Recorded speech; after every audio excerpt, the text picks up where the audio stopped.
नमस्कार। आज हम बात कर रहे हैं मानसून के उस रूप की जो आजकल काफी चर्चा में है। मतलब ये अचानक वाली तेज बारिश, बादल फटना। जी बिल्कुल। और इसके असर की गहराई शायद हम पूरी तरह समझ नहीं पाते अक्सर। हाँ, सोनमर्ग वहां जो हाल में हुआ उसकी एक तस्वीर दिखाती है। तो आज कोशिश यही रहेगी कि समझें कि हुआ क्या, इन जगहों पर क्या असर पड़ा। और प्रशासन ने मतलब फौरन क्या किया। देखिए, बारिश का इंतजार तो रहता ही है, गर्मी से राहत मिलती है। हाँ वो तो है। लेकिन जब यही बारिश अपना भयानक रूप दिखाती है तो सब कुछ बदल जाता है। मंजर बिल्कुल बदल जाता है। तो चलिए इसी बदले हुए मंजर को समझने की कोशिश करते हैं। शुरू करते हैं उत्तराखंड से। उत्तरकाशी जिला, नौगांव इलाका। सोचिए, रात का समय है, देर रात, और अचानक जबरदस्त बारिश। और फिर खबर आती है कि बादल फटने जैसी स्थिति बन गई। हाँ, और नतीजा भयानक तबाही।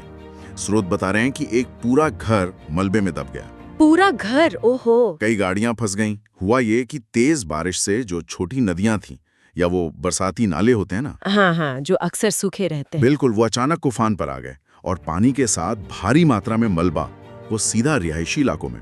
और ये पहाड़ी इलाकों में बहुत तेजी से होता है। नौगांव बाजार का जिक्र है खास तौर पर। वहां एक घर तो पूरी तरह मलबे में, और भी कई घर, दुकानें, सब में पानी, मलबा। उफ। और ये सिर्फ बाजार तक नहीं रहा, यमुना घाटी को जोड़ने वाला जो नेशनल हाईवे है, हाँ। उस पर भी असर पड़ा। हाँ, ये जो नौगांव वाला मामला है ना, ये पहाड़ी इलाकों में इस तरह की बारिश के खतरों को बिल्कुल साफ दिखाता है। देखिए, पहाड़ों में होता क्या है, ढलानें बहुत खड़ी होती है। हाँ बिल्कुल।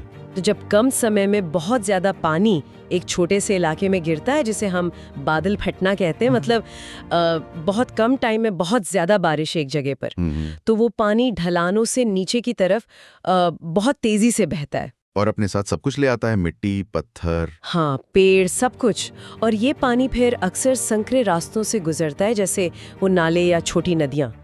जब इतना सारा पानी और मलबा एक साथ इन पतले रास्तों से निकलने की कोशिश करता है, तो उसकी रफ्तार और ताकत वो कई गुना बढ़ जाती है। अच्छा। नौगांव में भी यही हुआ लगता है।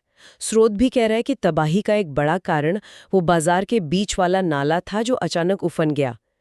ये दिखाता है कि बस्तियां या सड़कें जो अक्सर पानी के इन नेचुरल रास्तों के पास या कभी-कभी उन पर ही बन जाती हैं, वो कितनी असुरक्षित हो जाती हैं। सही बात है। जरा सी तेज बारिश और सब खतरे में। मंजर वाकई भयानक रहा होगा। बताया जा रहा है कि बहाव इतना तेज था कि एक मिक्सचर मशीन, आप सोचिए कितनी भारी होती है। हाँ, कंस्ट्रक्शन वाली मशीन। और कई टू व्हीलर, स्कूटर, बाइक वो खिलौनों की तरह बह गए। अरे बाप रे। एक कार के भी मलबे में दबे होने की खबर है। लोग जाहिर है डर गए होंगे। कई लोगों को तो अपने घर खाली करके सुरक्षित जगहों पर जाना पड़ा, जान बचाने के लिए। और ये सिर्फ माल का नुकसान नहीं होता ना, ये लोगों के मन में एक डर बैठ जाता है। अपने ही घर में महसूस ना करना, ये एक बहुत बड़ा असर डालता है। बिल्कुल। और स्थिति की गंभीरता को देखते हुए मुख्यमंत्री पुष्कर सिंह धामी ने भी दुख जताया है। उन्होंने अधिकारियों को राहत और बचाव के काम में तेजी लाने को कहा है। हाँ, वो तो जरूरी है। स्थानीय प्रशासन, एसडीआरएफ की टीमें वो फौरन मौके पर पहुंचकर काम में जुट गई।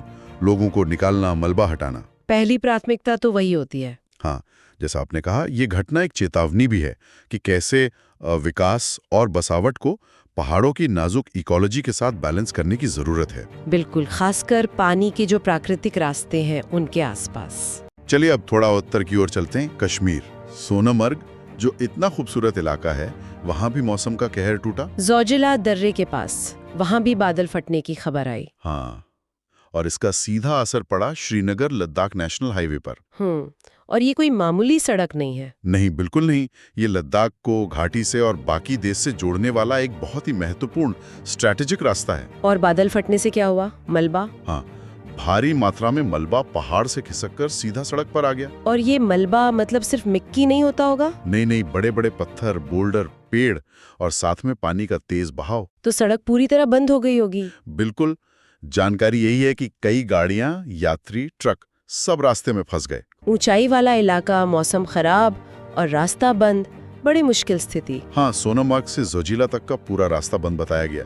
इलाके में अफरा तफरी मच गई होगी, जाहिर है। यहाँ पर फिर बीआरओ का रोल आ जाता है, सीमा सड़क संगठन। हाँ, स्रोत भी बता रहा है कि बीआरओ फौरन एक्शन में आया। बिल्कुल।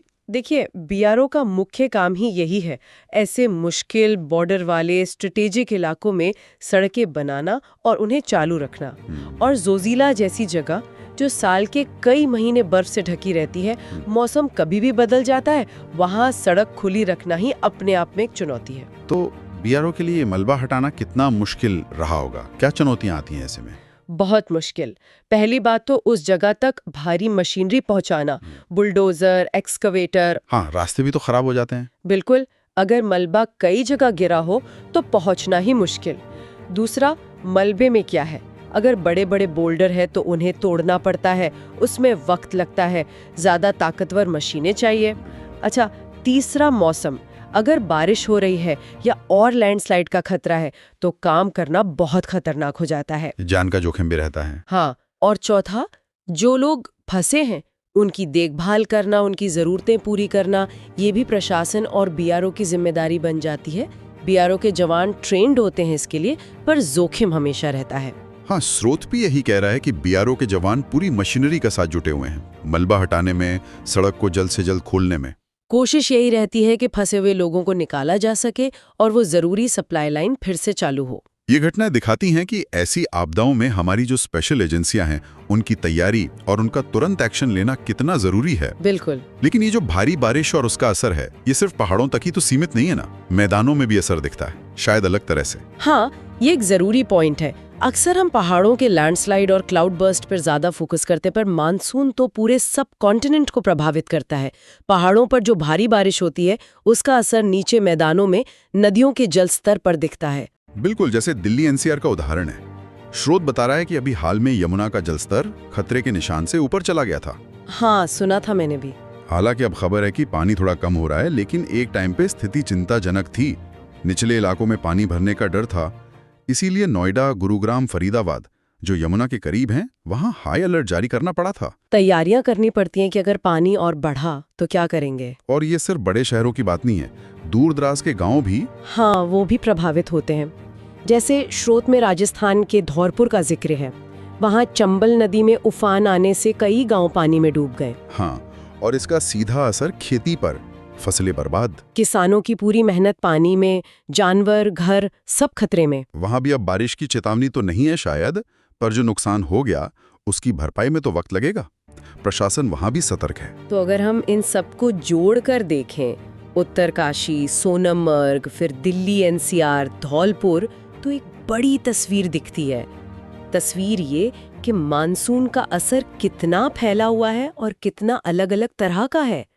ऊंचे पहाड़ों से लेकर घनी आबादी वाले शहरों और सपाट गांवों तक हर जगह असर है, बस तरीका अलग है। कहीं बादल फटता है, कहीं नदी उफनती है, कहीं शहर का ड्रेनेज सिस्टम फेल हो जाता है। ये हमें याद दिलाता है कि मानसून वाकई एक दो-धारी तलवार है। बिल्कुल। एक तरफ हमारी खेती, पानी के स्रोत सब इसी पर निर्भर हैं, जीवनदायी है। बिल्कुल, उसके बिना गुजारा नहीं। लेकिन दूसरी तरफ जब ये जरूरत से ज्यादा या बहुत तेजी से आता है, तो यही जीवनदायी मानसून विनाशकारी बन जाता है। हाँ, और ये घटनाएं हमें थोड़ा क्लाइमेट चेंज के असर के बारे में भी सोचने पर मजबूर करती हैं। हालांकि किसी एक घटना को सीधे क्लाइमेट चेंज से जोड़ना मुश्किल होता है, लेकिन साइंटिस्ट मानते हैं कि बदलती जलवायु के कारण ऐसी एक्सट्रीम वेदर इवेंट्स, मतलब बहुत ज्यादा भारी बारिश, वो ज्यादा तीव्र और ज्यादा बार हो सकती हैं। ये एक चिंता की बात है। हाँ, इस पर हमें लगातार नजर रखनी होगी और अपनी तैयारियों को उसी हिसाब से बदलना होगा। तो आज की इस पूरी बातचीत से हमने क्या मुख्य बातें समझी? एक तो ये कि पहाड़ों में जैसे उत्तरकाशी और सोनमर्ग में बादल फटने या अचानक भारी बारिश ने कैसी तबाही मचाई, घर बहे, सड़कें बंद हुई, लोगों को भागना पड़ा। जी। हमने ये भी देखा कि कैसे इन मुश्किल हालात में प्रशासन और बीआरओ जैसी एजेंसियां फौरन काम करती हैं और क्या मुश्किलें आती हैं उनके सामने। हाँ, उनकी भूमिका बहुत अहम है। और ये भी साफ हुआ कि असर सिर्फ पहाड़ों तक नहीं, मैदानों में भी, दिल्ली एनसीआर हो या राजस्थान, नदियों में उफान और बाढ़ का खतरा रहता है। शहर और गांव दोनों पर असर पड़ता है। बिल्कुल। और इन सारी बातों को देखते हुए एक गहरा सवाल उठता है, खासकर नौगांव जैसी घटनाओं को देखकर, जहाँ कहा गया कि बाजार के बीच से जाने वाले नाले के उफनने से तबाही हुई। सवाल ये है कि हम पहाड़ी इलाकों में या किसी भी ऐसे इलाके में जो नेचुरली सेंसिटिव है, वहाँ इंसानी बसावट और डेवलपमेंट को प्रकृति के साथ कैसे बेहतर तरीके से बैलेंस कर सकते हैं? ये बहुत जरूरी सवाल है। क्या हम पानी के जो प्राकृतिक रास्ते हैं उनका सम्मान कर रहे हैं? क्या हमारी जो कंस्ट्रक्शन पॉलिसीज हैं, जो अर्बन प्लानिंग है, वो इन खतरों को ध्यान में रख के बन रही हैं? सिर्फ घटना होने के बाद एक्शन लेना काफी नहीं है। बिल्कुल। भविष्य में ऐसे नुकसान को कम करने के लिए हमें अपनी योजनाओं पर, अपने विकास के तरीकों पर गंभीरता से सोचना होगा। शायद ये घटनाएं हमें इसी तरफ सोचने का एक मौका दे रही हैं। प्रकृति के संकेतों को समझना होगा और उसके साथ रहने का एक ज्यादा सस्टेनेबल, टिकाऊ रास्ता खोजना होगा। तो ये थी हमारी आज की पड़ताल इन हालिया मौसमी घटनाओं पर। यह हमें मॉनसून के दोनों रूप याद दिलाती हैं, जीवनदायी भी और विनाशकारी भी। इन घटनाओं और इनके पीछे के कारणों को समझना हम सब के लिए महत्वपूर्ण है। आज के लिए बस इतना ही।